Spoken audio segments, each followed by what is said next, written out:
Good evening friends.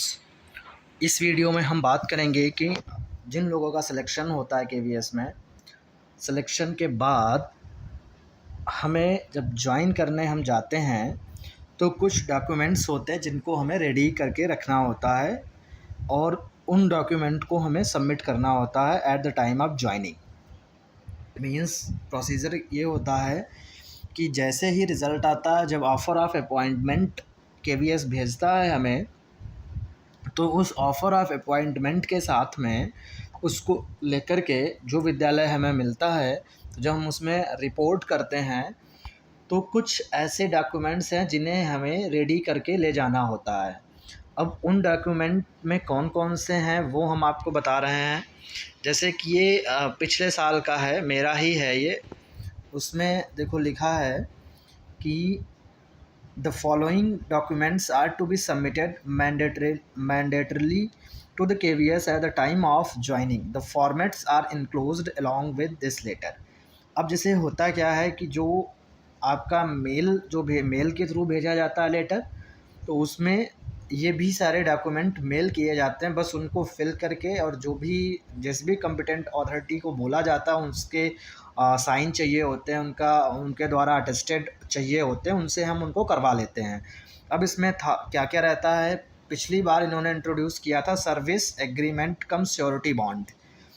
ये bond जैसे इसलिए इन्होंने लिया था, उसमें ये मेंशन करना होता है, हम आपको दिखा देंगे कि अगर हम 2 साल का प्रोबेशन पीरियड जो होता है उससे पहले रिज़ाइन करते हैं केवी से, तो हमें 2 लाख रुपए जमा करने होते हैं। अगर हम नहीं जमा करेंगे तो वो हमें रिलीविंग ऑर्डर नहीं देते हैं, रिलीविंग लेटर नहीं देते हैं और हमारा रेजिग्नेशन एक्सेप्ट नहीं होता है।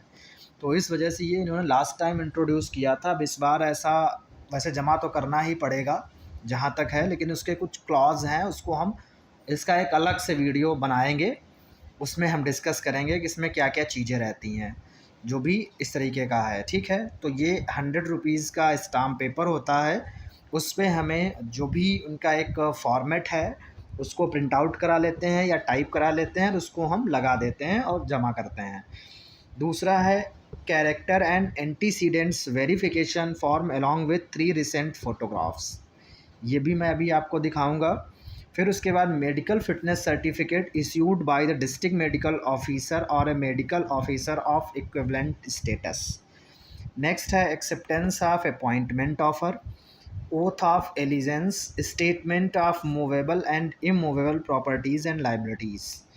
तो ये सारी चीज़ें हैं, इनको हमें प्रिपेयर करके, इनको हमें भर करके, और जो अटेस्टेड जिनको बोला जाता है उनको अटेस्ट करवा के ले जाएंगे, और जिनको केवल सिंपली फिल करके सेल्फ़ अटेस्टेड है उनको सेल्फ़ अटेस्टेड ले जाएंगे।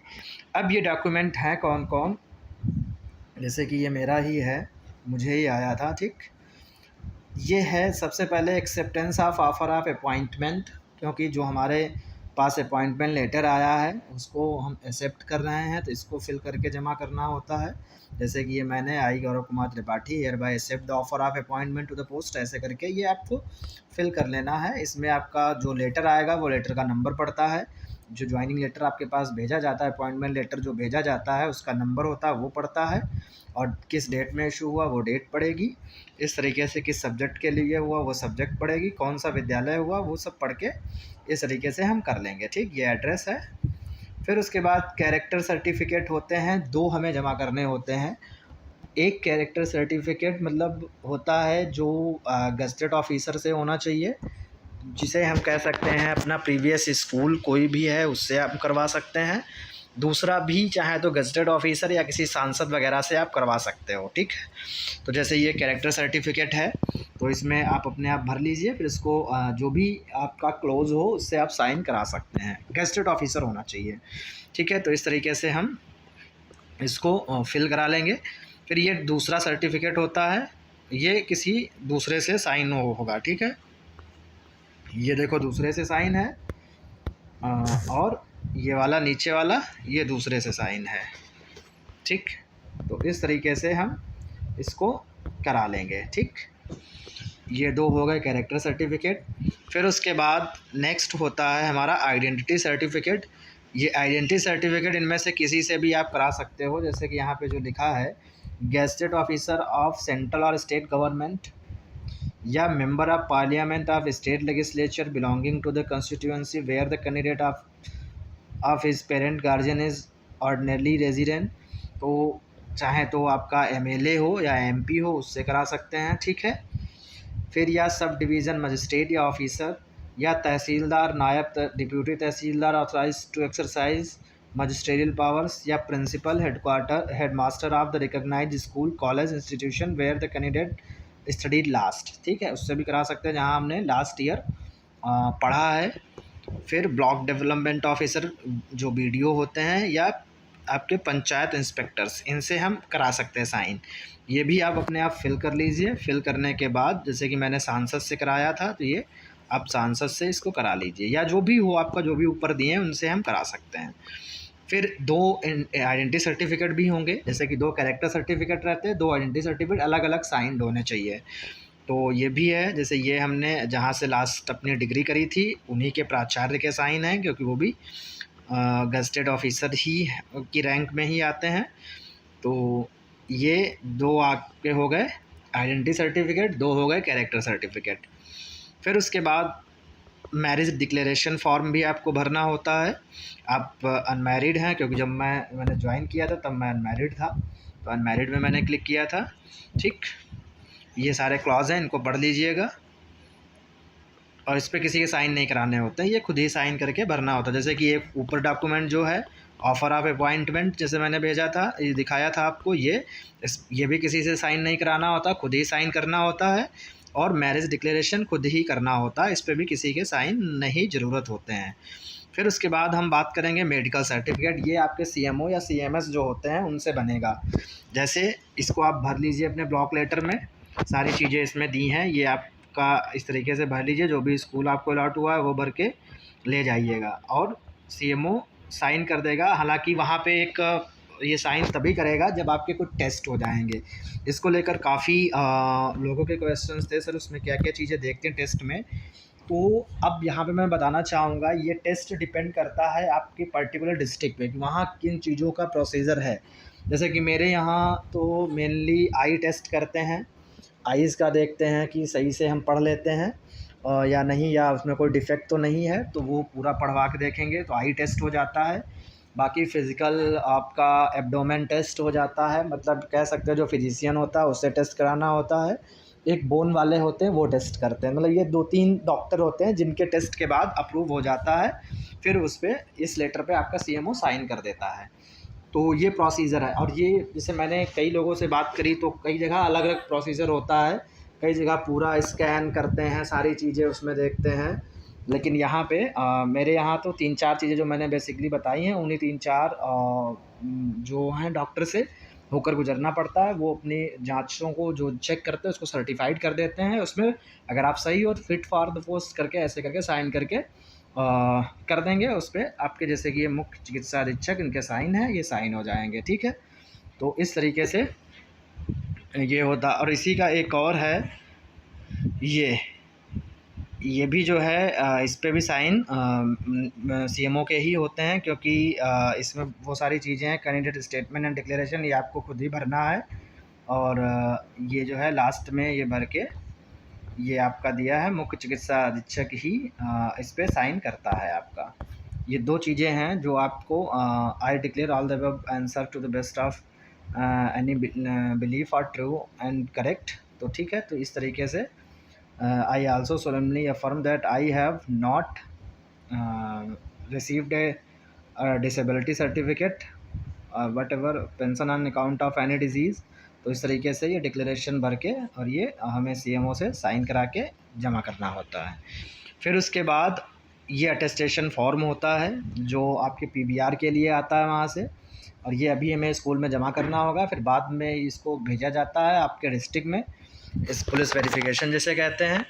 तो ये भेजा जाएगा आपके यहाँ, जो भी है उसका वेरिफिकेशन होगा कि आपके ऊपर कोई केस वेस तो नहीं चल रहा है। ये सारी चीज़ें वहाँ पे वो करते हैं। फिर कोतवाली से जहाँ भी आपके आएगा, जहाँ भी थाने आपके आता है, फिर वहाँ से उसको फिर अगर सारी चीज़ें सही हैं तो वो भेज देते हैं।